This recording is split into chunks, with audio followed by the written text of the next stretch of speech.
নির্বাচনে ধানের শীষের ভূমিধস বিজয়ের আশা মির্জা ফখরুলের জাল ভোট ও টাকা ছড়ানোর চেষ্টায় একটি দল, অভিযোগ বিএনপির, ইসিকে ব্যবস্থা নেওয়ার আহ্বান। বিভিন্ন জায়গায় জামাতের এজেন্টকে হুমকি ধমকির অভিযোগ। নির্বাচনে লেভেল প্লেইং ফিল্ড নিশ্চিতে তৎপরতা নেই নির্বাচন কমিশনের, দাবি নেতাদের। নির্বাচনে কারচুপি ঠেকাতে কঠোর অবস্থানে ইসি, ছদ্মবেশে ভোট দিলে 2 থেকে 7 বছরের জেল, কর্মী সমর্থকরা বিশৃঙ্খলা করলে বাতিল হবে প্রার্থিতা। দুর্গম এলাকায় পাঠানো হচ্ছে ভোটের সরঞ্জাম, কাল যাবে সারা দেশে। সতর্ক অবস্থানে আইন শৃঙ্খলা বাহিনী, ইতিহাসের সবচেয়ে নিরাপদ নির্বাচনের আশা আইজিপির। এবং যুক্তরাষ্ট্রের 90% পণ্য রফতানিতে কোনো ট্যারিফ দিতে হবে না, জানালেন বাণিজ্য উপদেষ্টা। নির্বাচিত সরকার চাইলে বাতিল করতে পারবে শুল্ক চুক্তি।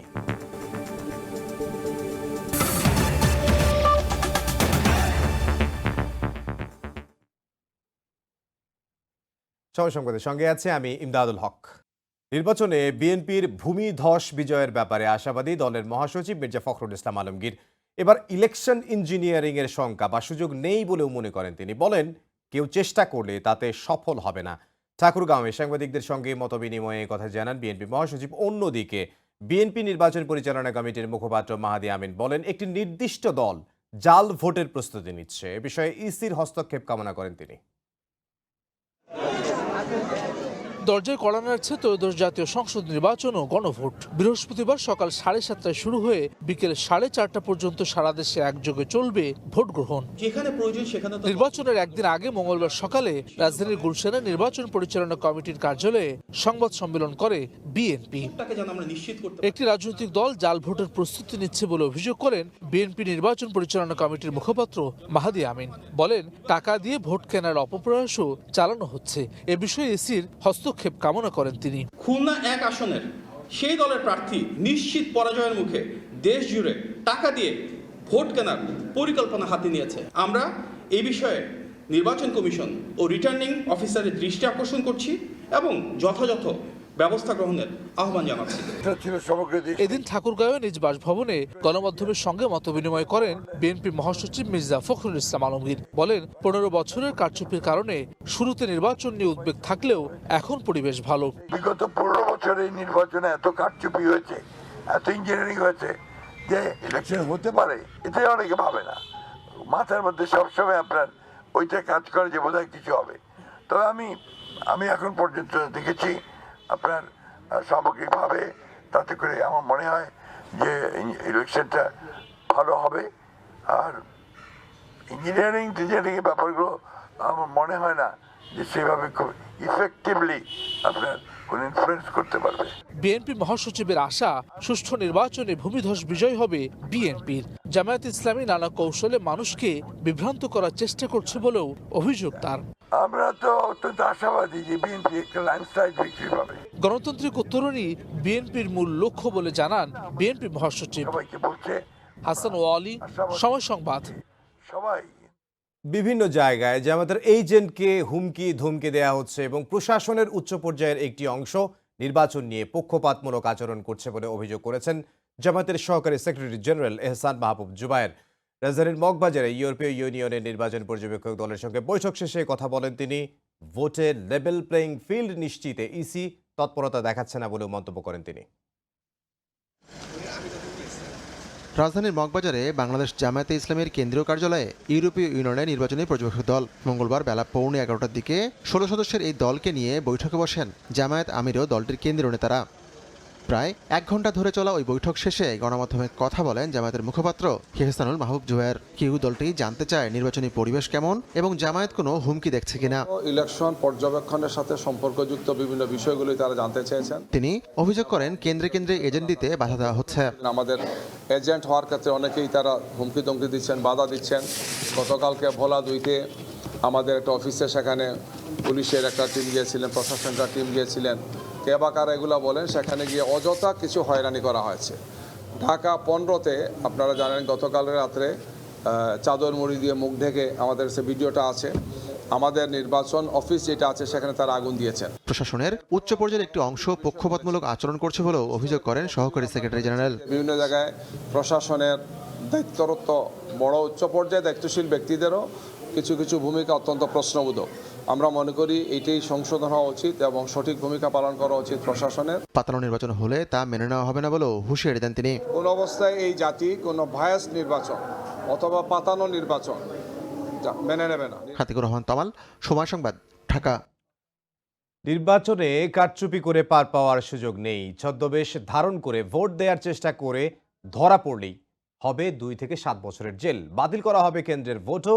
নির্বাচন কমিশন আরও বলছে, কোনো প্রার্থীর কর্মী সমর্থকরা কেন্দ্রে বিশৃঙ্খলা তৈরি করে ভোট দেওয়ার চেষ্টা করলে তাৎক্ষণিকভাবে বাতিল করা হবে প্রার্থিতা। কাউসারা চৌধুরী কুমু রিপোর্ট।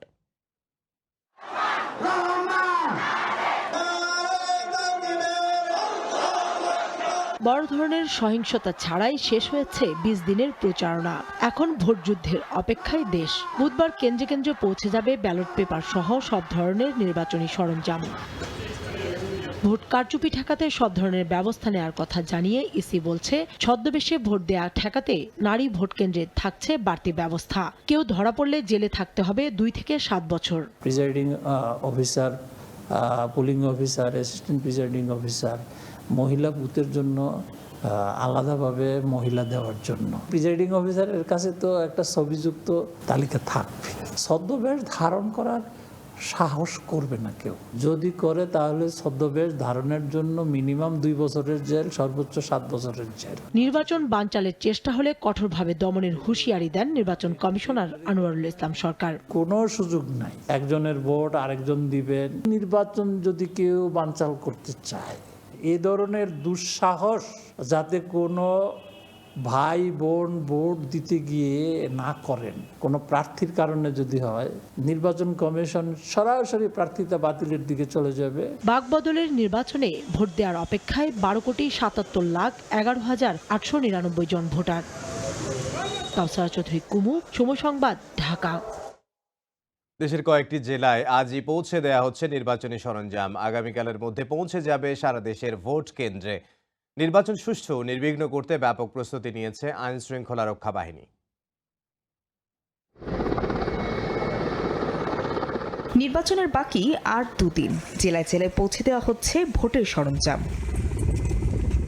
অতি দুর্গম হওয়ায় মঙ্গলবার সকালে রাঙ্গামাটির কয়েকটি ভোট কেন্দ্রে হেলিকপ্টারে পৌঁছে দেওয়া হয় নির্বাচনী সরঞ্জাম ও প্রয়োজনীয় জনবল। চট্টগ্রামে জিমনেশিয়াম মাঠ থেকে সরঞ্জাম পাঠানো হয় 16টি আসনে। প্রতিটি কেন্দ্র ও বুথের জন্য রয়েছে অমোচনীয় কালি, দাপ্তরিক সিল, সুই সুতা, দিয়াশলাই, মোমবাতি, চটের থলি, খামসহ 45 ধরনের নির্বাচনী অনুষঙ্গ। চট্টগ্রাম মহানগরের যে সংসদীয় আসনগুলো আছে, এই সংসদীয় আসনের নির্বাচনী সামগ্রী এবং ব্যালট পেপার আগামী 11 ফেব্রুয়ারি সকাল 10টা থেকে বিতরণ শুরু হবে। এদিকে হঠাৎই লাঠি হাতে ভোট কেন্দ্রে হাজির একদল দুর্বৃত্ত। নাশকতার চেষ্টা করতেই তাদের দমন করে সেনাবাহিনী। এমন যে কোনো অপ্রীতিকর পরিস্থিতি মোকাবেলায় নিরাপত্তার মহড়া প্রদর্শন করা হয় নোয়াখালী সহ বিভিন্ন জেলায়। ঝিনাইদহে মহড়ায় টহল, তল্লাশি ও বিভিন্ন কৌশল প্রদর্শন করে র্যাব। বরিশালেও ঝুঁকিপূর্ণ কেন্দ্র নিরাপত্তায় বিশেষ মহড়া প্রদর্শন করা হয়। এখন পর্যন্ত আমাদের পরিবেশ ভালো আছে। ফেনীতে মোট 53টি ভোট কেন্দ্রকে ঝুঁকিপূর্ণ ঘোষণা করা হয়েছে। ইলেকশন দিন এবং ইলেকশনের পরে 2 দিন আমরা মাঠে থাকবো এবং আইন শৃঙ্খলা পরিস্থিতি স্বাভাবিক রাখতে কাজ করব। নির্বাচন শান্তিপূর্ণ করতে সারা দেশে বিজিবি, সেনাবাহিনী, পুলিশের মোবাইল টিম, র্যাব সহ কাজ করবেন আনসার ও জেলা প্রশাসনের একাধিক ম্যাজিস্ট্রেট টিম। ফাহরিয়া ফারজানা, সময় সংবাদ। এই মুহূর্তে সিলেটের রিটার্নিং কর্মকর্তার কার্যালয়ে আছেন সহকর্মী ইকরামুল কবির। সরাসরি যাব তার কাছে।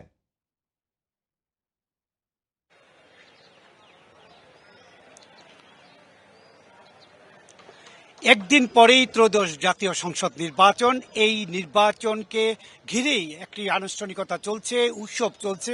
আমি এই মুহূর্তে আছি সিলেটের রিটার্নিং কর্মকর্তা কার্যালয়ে, এবং রিটার্নিং কর্মকর্তা কার্যালয়ে আপনারা দেখতে পাচ্ছেন এখানে একটি মঞ্চ তৈরি করা হচ্ছে। এই মঞ্চটি তৈরি করা হচ্ছে যে 12 ফেব্রুয়ারি যেই নির্বাচনের পর ফলাফল ঘোষণার জন্য একটি মঞ্চ তৈরি করা হচ্ছে। এই মঞ্চ থেকেই সিলেটের যে 6টি আসন আছে সেই আসনের 1031টি কেন্দ্রের ফলাফল এখান থেকে আনুষ্ঠানিকভাবে ঘোষণা করা হবে, এবং সেই জন্যই সমস্ত কার্যক্রম ইতিমধ্যে সম্পন্ন করা হয়েছে। অন্যদিকে সিলেটের যে 13টি উপজেলা রয়েছে, প্রত্যেকটি উপজেলায় নির্বাচনী সামগ্রী পৌঁছে দেওয়া হয়েছে এবং আগামীকাল সকাল 10টা থেকেই প্রত্যেক কেন্দ্রে কেন্দ্রে প্রিজাইডিং অফিসারের কাছে কেন্দ্রের যাতে করে সরঞ্জাম পৌঁছে যায় সেই জন্য তাদেরকে বুঝিয়ে দেওয়া হবে। অন্যদিকে কিছু সময় আগে এই রিটার্নিং অফিসারের কার্যালয় থেকে প্রায় 5 শতাধিক গণমাধ্যম কর্মীদেরকে পাসের ব্যবস্থা করা হয়েছে, তাদের কার্ড দেওয়া হয়েছে। এ পরবর্তীতে যারা পর্যবেক্ষক আছেন সেই পর্যবেক্ষকদের কার্ড দেওয়া হবে এবং ইতিমধ্যেই সেনাবাহিনী, র্যাব, পুলিশ সহ সব আইন শৃঙ্খলা বাহিনীর সদস্যরা তাদের মহড়া দিয়েছেন এবং বিভিন্ন জায়গায় তারা যাতে করে এই যে 31 লাখ ভোটার আছে, সিলেটের প্রায় 31,23,000 ভোটার আছে, তারা যেন নির্বিঘ্নে 1031টি কেন্দ্রে গিয়ে ভোটাধিকার প্রয়োগ করতে পারেন সেটি নিশ্চয়তা দেওয়ার জন্য তারা আইন শৃঙ্খলা বাহিনীর সদস্য যারা আছেন তারা সোচ্চার রয়েছেন এবং তারা বিভিন্ন মহড়া দিয়েছে বিভিন্ন জায়গায়, প্রত্যেকটি উপজেলা এবং প্রত্যেকটি সড়ক তারা প্রদক্ষিণ করেছেন। আজকে আমরা দেখেছি যে আইন শৃঙ্খলা বাহিনীর সদস্য যারা আছেন তারা ব্রিফিং করেছেন, র্যাবের পক্ষ থেকে ব্রিফিং করা হয়েছে, সেনাবাহিনীর পক্ষ থেকে তারা যে বিভিন্ন জায়গায় টহল দিয়েছেন এবং টহল অব্যাহত রয়েছে। প্রত্যেকটি উপজেলায় এবং প্রত্যেকটি কেন্দ্রে কেন্দ্রে এই সেনাবাহিনী, র্যাব, পুলিশ, আনসার এবং বিভিন্ন যারা আইন শৃঙ্খলা বাহিনীর সদস্য আছেন তারা সেই সমস্ত কেন্দ্রগুলোকে সজাগ দৃষ্টি রেখেছেন। বুড়া রাখা প্রয়োজন এই পর্যন্ত 22 যে গত মাসের 22 তারিখ যে নির্বাচনী প্রচারণা শুরু হয়েছে, এখন পর্যন্ত সিলেটের 6টি আসন এবং সিলেট বিভাগের কোথাও কোনো ধরনের বিশৃঙ্খল পরিবেশের বা বিশৃঙ্খল সৃষ্টির কোনো খবর আমরা পাইনি। অত্যন্ত শান্তিপূর্ণ এবং পরিবেশে আগামী 12ই ফেব্রুয়ারি সুষ্ঠু, অবাধ এবং নিরপেক্ষ নির্বাচনে অংশগ্রহণ করার জন্য পুরো সিলেটবাসী অপেক্ষায় আছেন এবং প্রশাসন সহ সমস্ত সিলেটবাসী অপেক্ষা করছেন এই 12ই ফেব্রুয়ারি নির্বাচন একটি সুষ্ঠু, সুন্দর এবং সবার কাছে গ্রহণযোগ্য একটি নির্বাচন অনুষ্ঠিত হবে। সেই উৎসব দেখার জন্য সবাই অধীর আগ্রহে অপেক্ষা আছেন। মোটামুটি এই ছিল সিলেটের রিটার্নিং কর্মকর্তার কার্যালয় থেকে সর্বশেষ। সিলেট থেকে ইকরামুল কবির। নির্বাচনের মাধ্যমে পুলিশের হারানো ভাবমূর্তি ফেরানোর ঘোষণা দিয়েছেন আইজিপি বাহারুল আলম।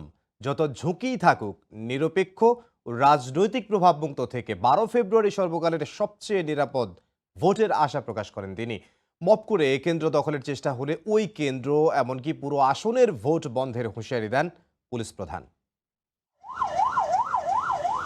দরজায় কড়া নাড়ছে ত্রয়োদশ জাতীয় সংসদ নির্বাচন। ভোট ঘিরে আইন শৃঙ্খলা পরিস্থিতি নিয়ে সর্বোচ্চ সতর্ক অবস্থানে আইন শৃঙ্খলা বাহিনী। আমাদের ত্রয়োদশ সারা দেশের ভোট গ্রহণ নিরাপদ করার পরিকল্পনা নিয়ে মঙ্গলবার সংবাদ সম্মেলনে আসেন পুলিশের মহাপরিদর্শক বাহারুল আলম। প্রথমে এবারে নির্বাচনের মাধ্যমে বাহিনীর হারানো ভাবমূর্তি ফিরিয়ে আনার ঘোষণা দেন। মানুষের আস্থা অর্জনের জন্য নির্বাচন ঘিরে পুরো নিরাপত্তা ব্যবস্থা তুলে ধরেন আইজিপি। জানান এবারে নির্বাচনে প্রায় 43,000 কেন্দ্রের মধ্যে ঝুঁকিপূর্ণ 24,000-এর বেশি, এর মধ্যে অতি ঝুঁকিপূর্ণ 8,770টি। এসব কেন্দ্রে দায়িত্ব পালন করা পুলিশ ব্যবহার করবে বডি ওয়ার্ন ক্যামেরা। নজরদারি হবে সিসিটিভি ও ড্রোনের মাধ্যমে। 90 কেন্দ্রে সিসিটিভি লাগানো হয়েছে। ঝুঁকিপূর্ণ কেন্দ্রগুলোতে বডি ক্যামেরা ব্যবহার করব। পুলিশের নিরাপত্তা পরিকল্পনায় মোট মোতায়েন হবে 1,87,603 জন। লুট হওয়া 2,000-এর বেশি অস্ত্র এখনো উদ্ধার না হওয়ার ঝুঁকির প্রসঙ্গ তোলেন আইজিপি। উড়িয়ে দেননি হামলার আশঙ্কাও। তবে আইন শৃঙ্খলা বাহিনীর তৎপরতার কথা জানিয়ে সর্বকালের সবচেয়ে নিরাপদ নির্বাচনের আশা প্রকাশ করেন পুলিশ প্রধান। একটা ঐতিহাসিক সর্বকালের সবচেয়ে নিরাপদ ইলেকশন করতে চাই। That is the intent of the government.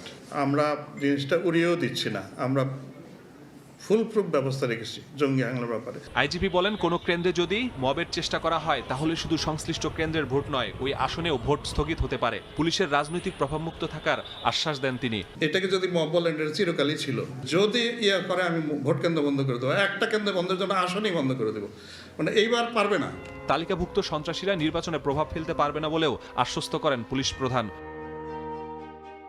Masudur Rahman, সময় সংবাদ, ঢাকা। নির্বাচনে আইনশৃঙ্খলা বাহিনীর প্রস্তুতি নিয়ে জানাতে রংপুরে আছেন সহকর্মী রেদওয়ান হিমেল। সরাসরি যাব তার কাছে। হিমেল, আগামী 12 ফেব্রুয়ারি বৃহস্পতিবার আসন্ন ত্রয়োদশ সংসদ নির্বাচন উপলক্ষে সারা দেশের মতো রংপুরও যে আইন শৃঙ্খলা পরিস্থিতি সেটা কিন্তু একেবারে জোরদার করা হয়েছে। আমি এই মুহূর্তে রয়েছি রংপুর নগরীর যে জিলা স্কুলের সামনে। আপনাদেরকে একটু সময় সংবাদের ক্যামেরার চোখে দেখানোর চেষ্টা করছি যে কিছুক্ষণ আগে আমরা দেখেছি রংপুর মেট্রোপলিটন যে পুলিশ কমিশনার রয়েছেন মজিদ আলী, তিনি কিন্তু সাংবাদিকদেরকে ব্রিফিং করেছেন এবং ব্রিফিং করার পর যে আইন শৃঙ্খলা পরিস্থিতি সেটা দেখভাল করার জন্য কিন্তু এই মুহূর্তে আপনারা দেখতে পাচ্ছেন যে রংপুরের ডিসির মোড় এবং যে জেলা স্কুলের সামনে কিন্তু চেকপোস্ট বসিয়েছে রংপুর মেট্রোপলিটন পুলিশ। সেখানে যে যানবাহনগুলো রয়েছে সেগুলোকে থামিয়ে কিন্তু চেকপোস্ট বসিয়ে কিন্তু সেখানে আসলে তল্লাশি চালানো হচ্ছে এবং সেগুলো কিন্তু আসলে দেখভাল করা হচ্ছে। সবকিছু মিলে যদি বলি যে এই চেকপোস্ট কিন্তু আসলে গত 3 দিন থেকে আসলে এই চেকপোস্ট শুরু হয়েছে। এরপরে রংপুরে কিন্তু একটু জানিয়ে রাখি, রংপুরে যে 6টি আসন রয়েছে সেখানে মোট ভোটার রয়েছে 25,99,204 জন।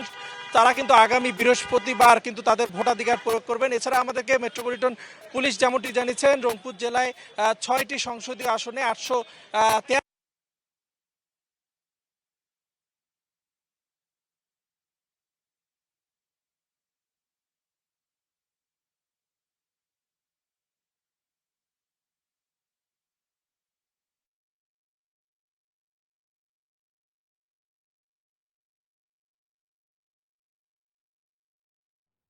সংযুক্তি বিচ্ছিন্ন হয়, আমরা আন্তরিকভাবে দুঃখ প্রকাশ করছি। রংপুর থেকে আমাদের সহকর্মী রেদওয়ান হিমেল আমাদের সঙ্গে যোগ দিয়েছিলেন।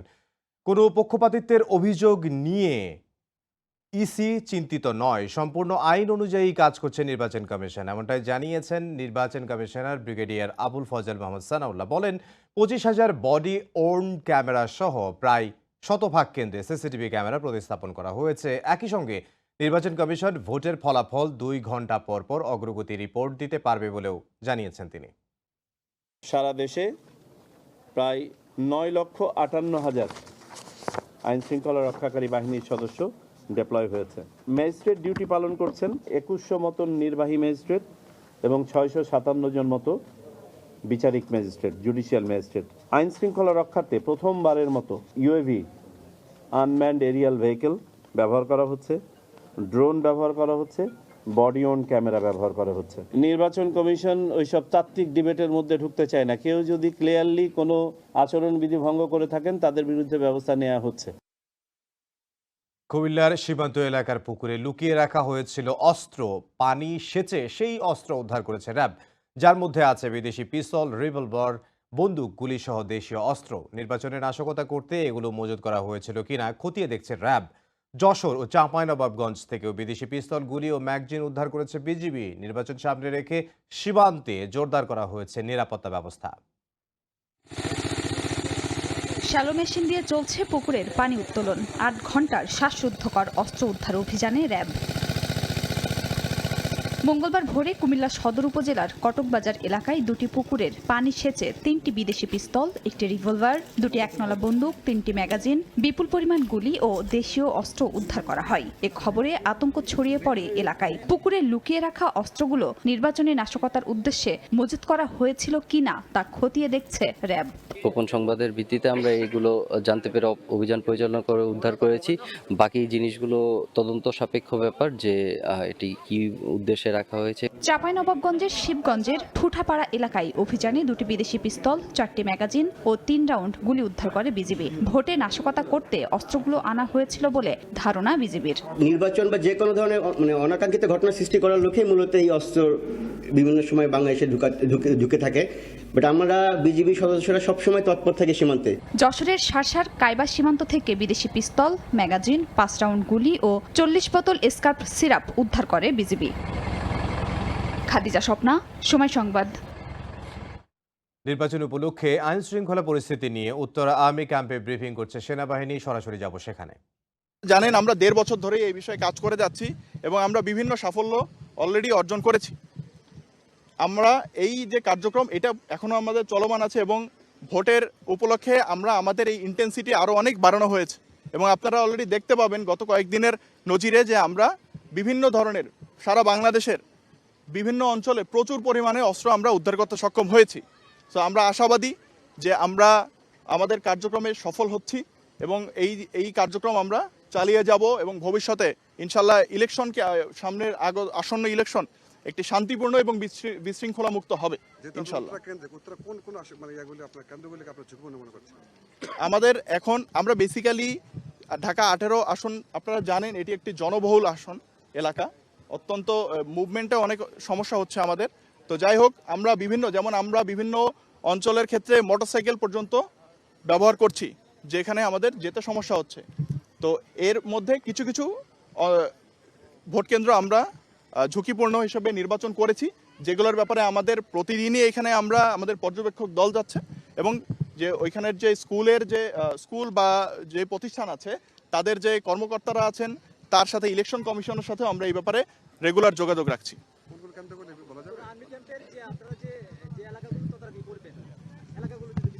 আচ্ছা, আমরা মূলত আমাদের খিলক্ষেত এলাকা, দক্ষিণ খান, উত্তর খান, এটাই বেসিক্যালি আমাদের উত্তরা ক্যাম্পের আওতাধীন অঞ্চল এবং এই অঞ্চলের সকল কেন্দ্রই আমাদের নিয়ন্ত্রণে থাকবে। জি, এখন পর্যন্ত এরকম কোনো তথ্য আমরা পাইনি, কিন্তু এইটার ব্যাপারে আমরা সর্বোচ্চ সচেষ্ট আছি এবং আমাদের যে গোয়েন্দা বাহিনী আছে তাদের সাথেও আমাদের সর্বাত্মক যোগাযোগ স্থাপন আছে।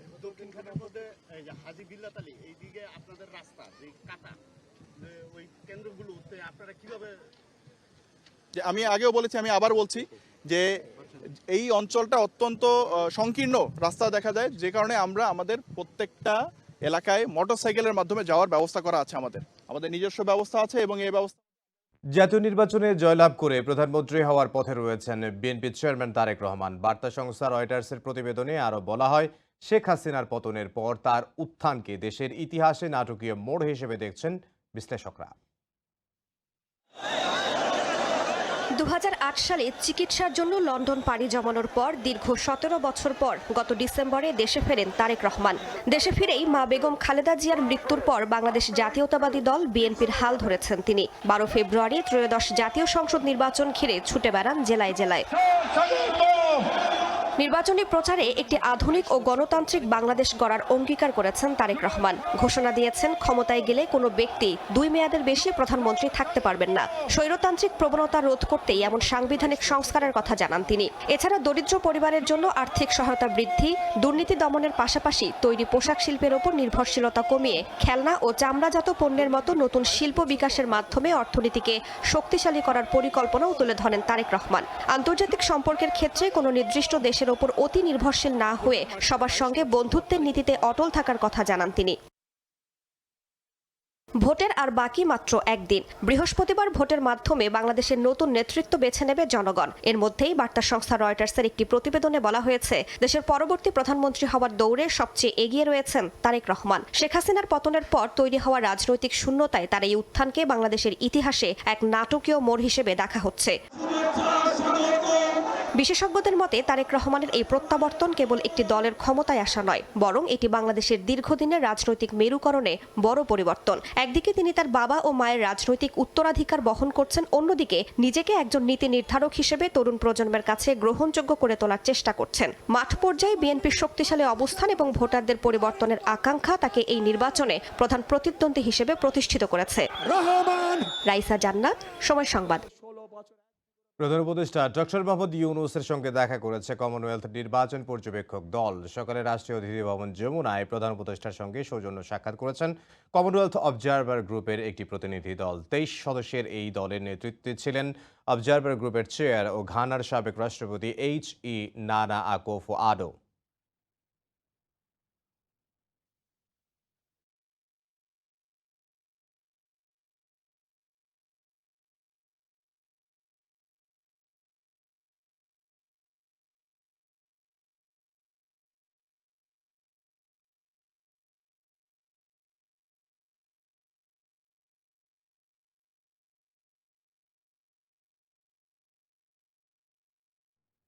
ইউরোপীয় ইউনিয়ন নির্বাচন পর্যবেক্ষক প্রধান ইভার্স আইজাবস জানিয়েছেন, বর্তমান নির্বাচনী পরিবেশ মোটা দাগে ইতিবাচক ও আশাব্যঞ্জক। কিছু ভোট কেন্দ্রে ঝুঁকির ব্যাপারে প্রশাসন ওয়াকিবহাল বলেও মন্তব্য করেছেন তিনি। সার্বিক নিরাপত্তা ব্যবস্থা ভালো বলেও জানিয়েছেন ইউ পর্যবেক্ষক প্রধান। সকালে রাজধানীর ইন্টারকন্টিনেন্টাল হোটেলে 90 জন পর্যবেক্ষককে দায়িত্ব বুঝিয়ে দেন ইভার্স আইজাবস। জানান স্বল্পমেয়াদী পর্যবেক্ষকরা 64 প্রশাসনিক জেলায় নির্বাচনী কার্যক্রম পর্যবেক্ষণ করবেন। ইউরোপীয় ইউনিয়ন অংশগ্রহণমূলক নির্বাচনের উপর গুরুত্ব দিচ্ছে, বিশেষ করে সংখ্যালঘু ও নারীদের অংশগ্রহণ নিশ্চিত করার বিষয়ে।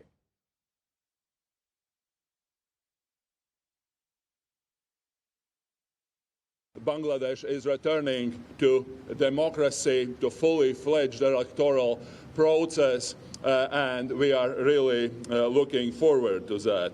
Our overall perception right now is that the state authorities have the situation under control. Awami লীগের কেউই অনুসূচনামূলক বক্তব্য দেয়নি কিংবা প্রকৃত গণতান্ত্রিক ধারা তৈরির যে চেষ্টা চলছে তাতে অন্তর্ভুক্ত হতে চায়নি, তাই নতুন রাষ্ট্র গড়ার ক্ষেত্রে তাদের অন্তর্ভুক্ত করা সম্ভব নয়, এমন মন্তব্য করেছেন আইন ও প্রবাসী কল্যাণ উপদেষ্টা ডক্টর আসিফ নজরুল। সকালে রাজধানীর ইস্কাটনে প্রবাসী কল্যাণ মন্ত্রণালয়ে কমনওয়েলথ প্রতিনিধি দলের সঙ্গে মতবিনিময় সভা শেষে তিনি আরও বলেন, নির্বাচনে বিজয়ীদের দায়িত্ব হবে সংস্কার অব্যাহত রাখা। মতবিনিময় সভায় নির্বাচন সুষ্ঠু হওয়ার আশা জানান কমনওয়েলথ প্রতিনিধি দল।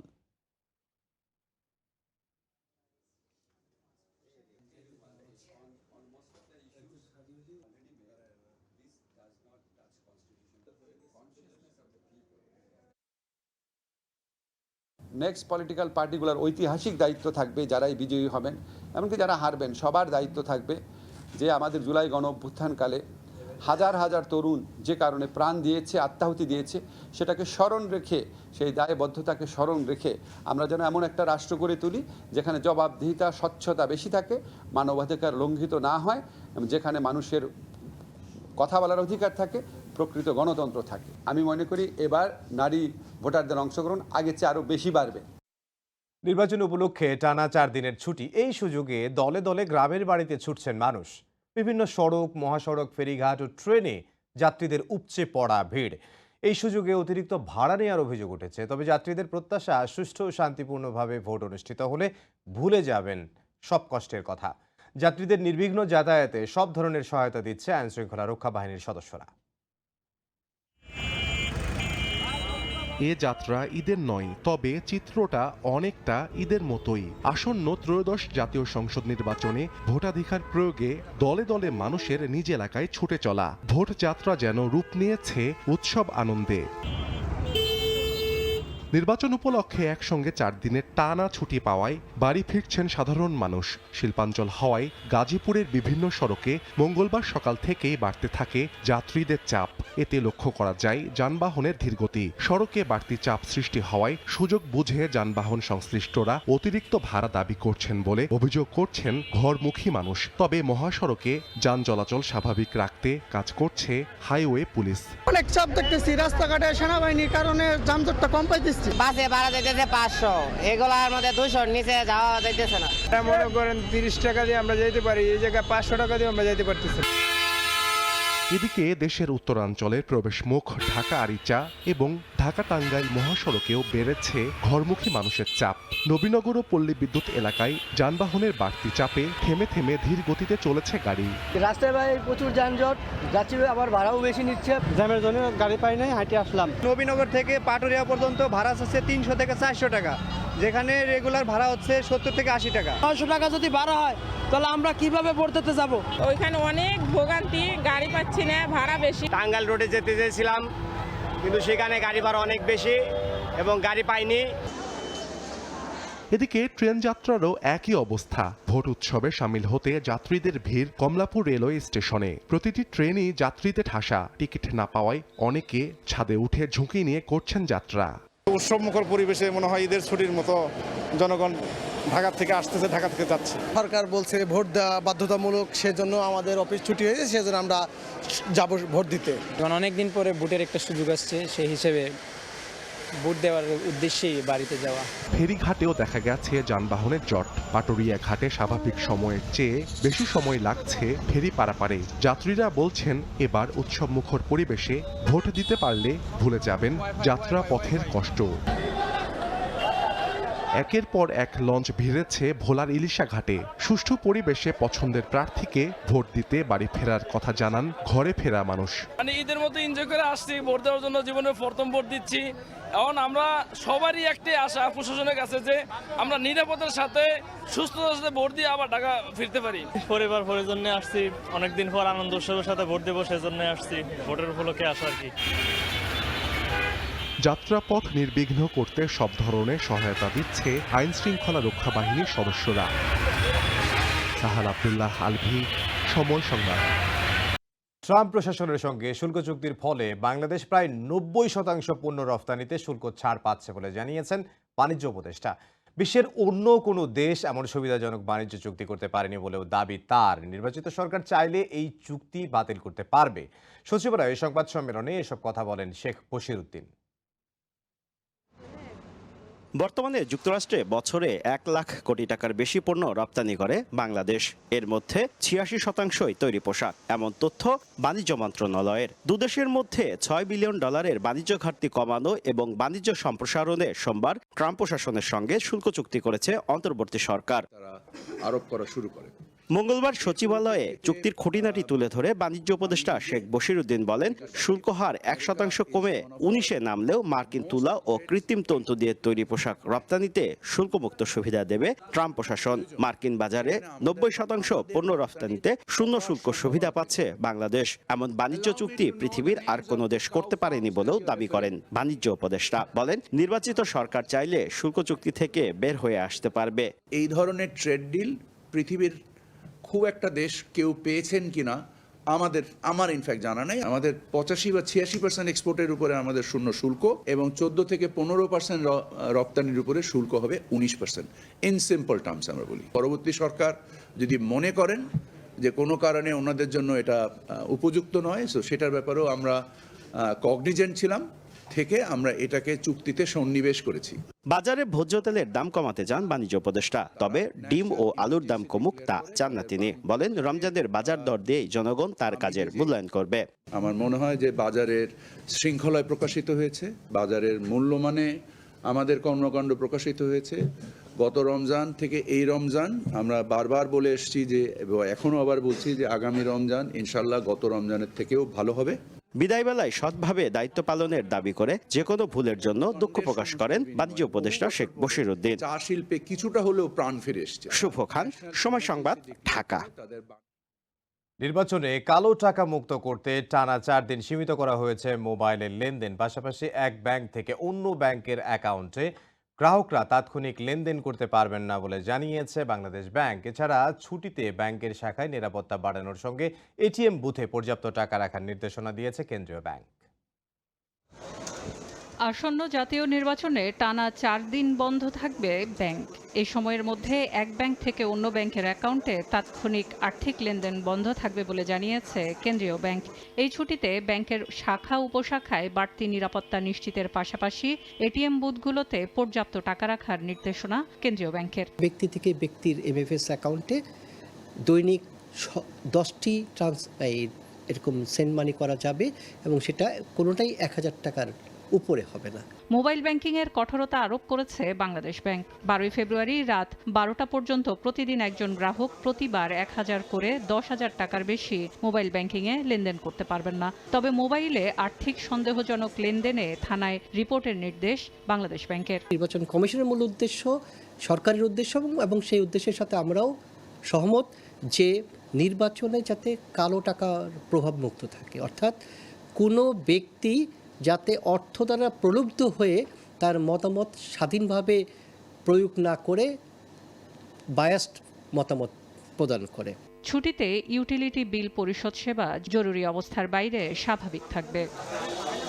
সেলিয়া সুলতানা, সময় সংবাদ, ঢাকা।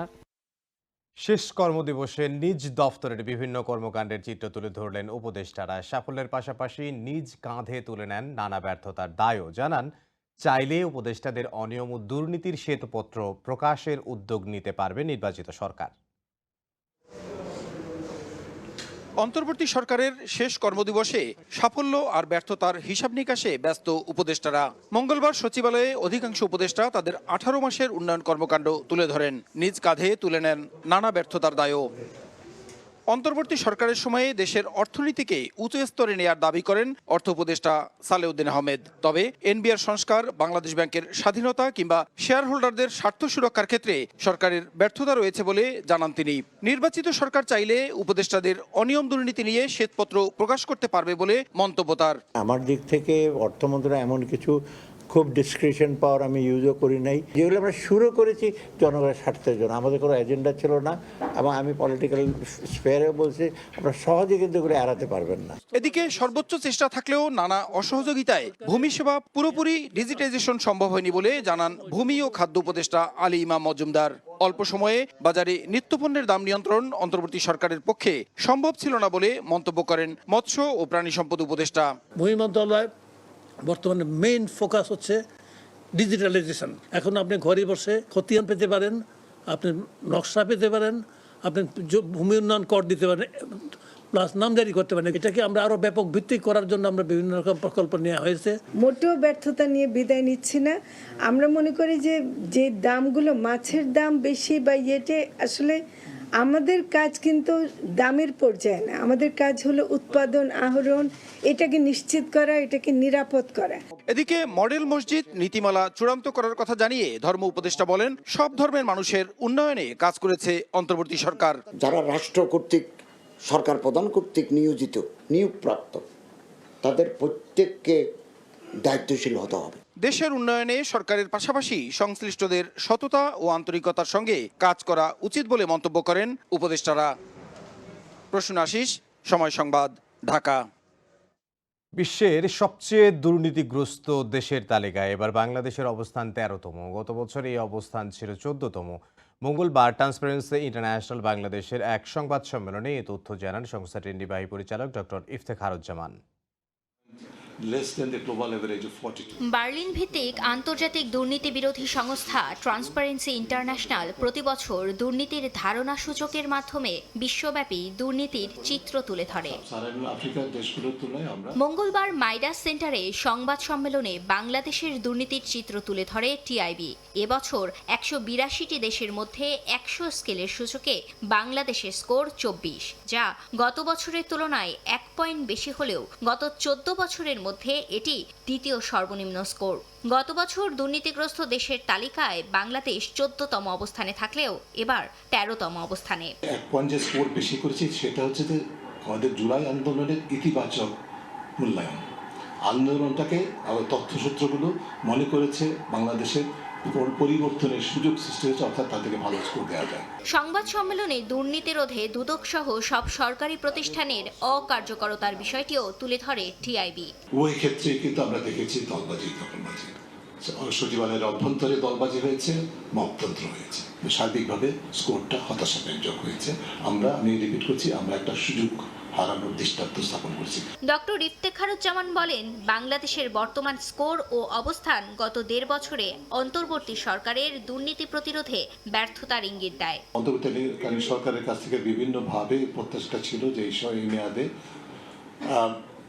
রাষ্ট্র সংস্কার করে ফেলবে, বাংলাদেশের দুর্নীতি নিয়ন্ত্রণ করে ফেলবে, এই প্রত্যাশা কিন্তু ছিল না। কিন্তু ছিল যে ফাউন্ডেশন তৈরি করবে, দৃষ্টান্ত স্থাপন করবে, ভিত্তিটা তৈরি করবে। সেখানে অন্তর্বর্তী সরকার অবশ্যই ব্যর্থতার পরিচয় দিয়েছে। এবছর সবচেয়ে কম দুর্নীতিগ্রস্ত দেশ হিসেবে তালিকার শীর্ষে রয়েছে ডেনমার্ক। দেশটির স্কোর 89। সবচেয়ে বেশি দুর্নীতিগ্রস্ত দেশ দক্ষিণ সুদান এবং সোমালিয়া। দক্ষিণ এশিয়ার দেশগুলোর মধ্যে সবচেয়ে ভালো অবস্থান ভুটানের, দেশটির স্কোর 71। আর সবচেয়ে খারাপ অবস্থান আফগানিস্তানের, তাদের স্কোর 16। এছাড়া ভারতের স্কোর 39 এবং পাকিস্তানের 28। ফারিয়া ফারুকি, সময় সংবাদ, ঢাকা। উপাচার্যের পদ থেকে সরে দাঁড়ানোর ইচ্ছার কথা জানিয়েছেন ঢাকা বিশ্ববিদ্যালয়ের উপাচার্য অধ্যাপক ডক্টর নিয়াজ আহমদ খান। পদ থেকে অব্যাহতি চেয়ে নিজ বিভাগের শিক্ষকতায় ফিরে যাওয়ার জন্য দ্রুতই আচার্যের কাছে আবেদন করবেন বলেও জানিয়েছেন তিনি। বিকেলে জরুরি সংবাদ সম্মেলনে এই কথা জানান ঢাকা বিশ্ববিদ্যালয়ের উপাচার্য। এটা মনে না হয় যে কোনো রাজনৈতিক সরকারের প্রতি বিরূপ হয়ে বা তারা আমার প্রতি বিরূপ হয়েছে, আমি আমার দায়িত্ব যে মাপকাঠি ভিত্তিতে নিয়েছিলাম, আমার বিবেচনায় সেই মাপকাঠি অর্জিত হয়েছে। আমি বিশ্ববিদ্যালয়ের সাথে বিএনপি প্রধানের কাছে গিয়েছি, জামাতের প্রধানের কাছে গিয়েছি, এনসিপি প্রধানের সাথে কথা বলেছি। তারা প্রত্যেকে আমাকে অসাধারণ সম্মান দেয়, অসাধারণ সম্মান প্রত্যেকবার। তারা খুব ভালো মতোই জানে যে আমি রাজনীতি মানুষ না, কিন্তু তারা আমার সম্মান দেখিয়েছে।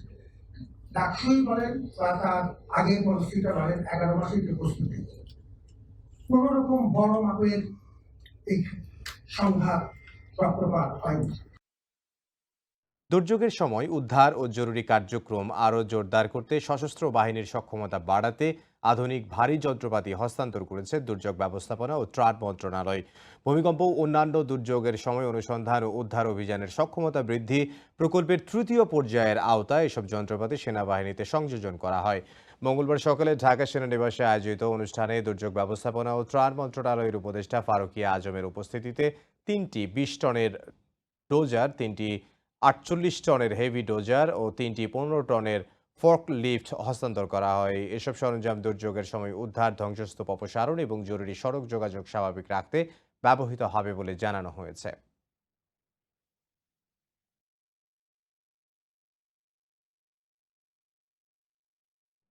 এবার রংপুর বিভাগের সংবাদ।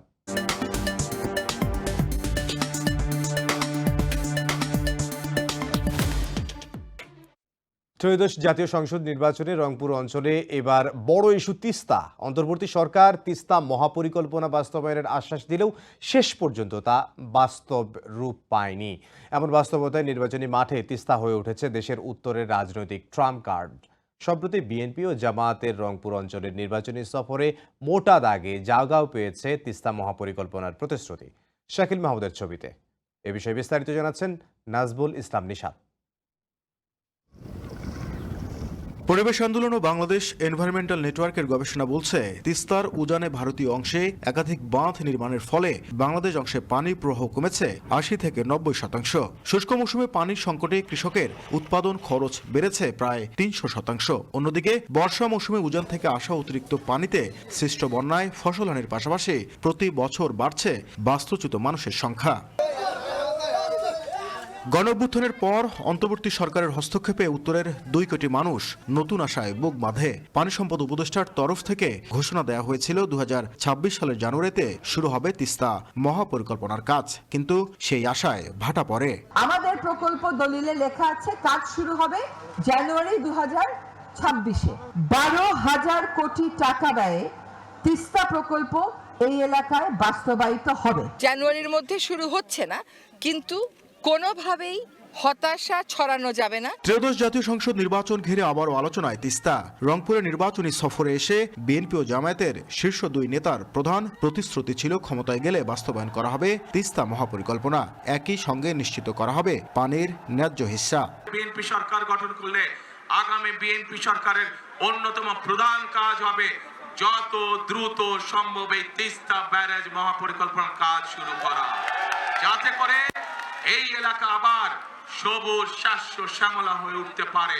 এই তিস্তাকে ইনশাআল্লাহ বিইজনিল্লাহ আমরা তিস্তাকে জীবন দিব ইনশাআল্লাহ।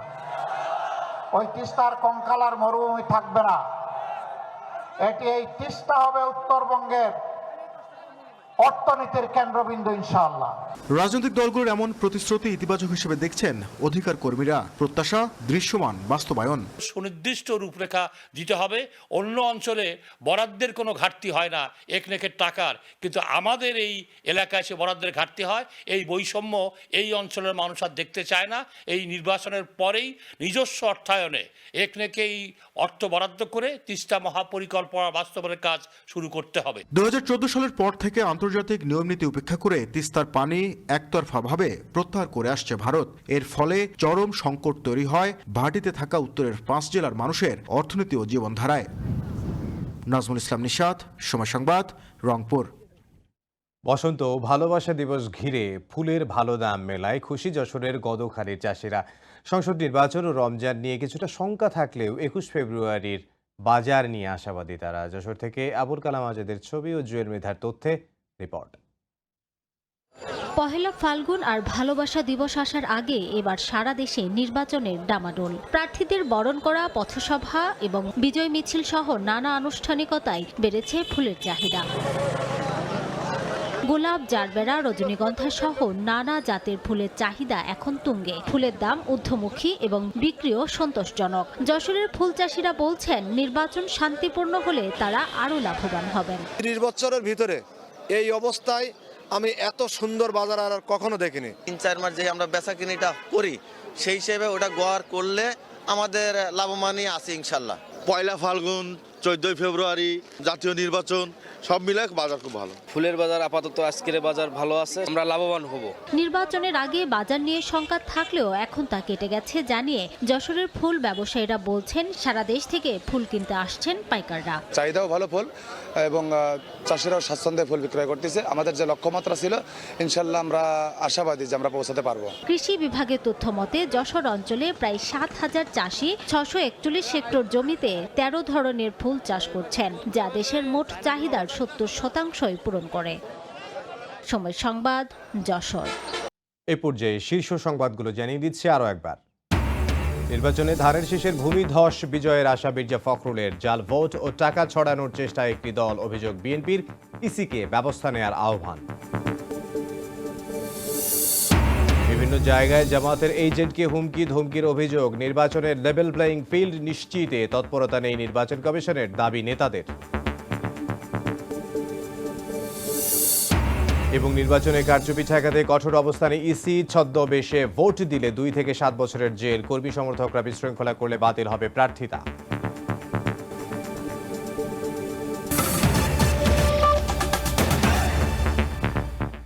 এই ছিল 5টার সময় সংবাদে। সঙ্গে থাকুন সময়।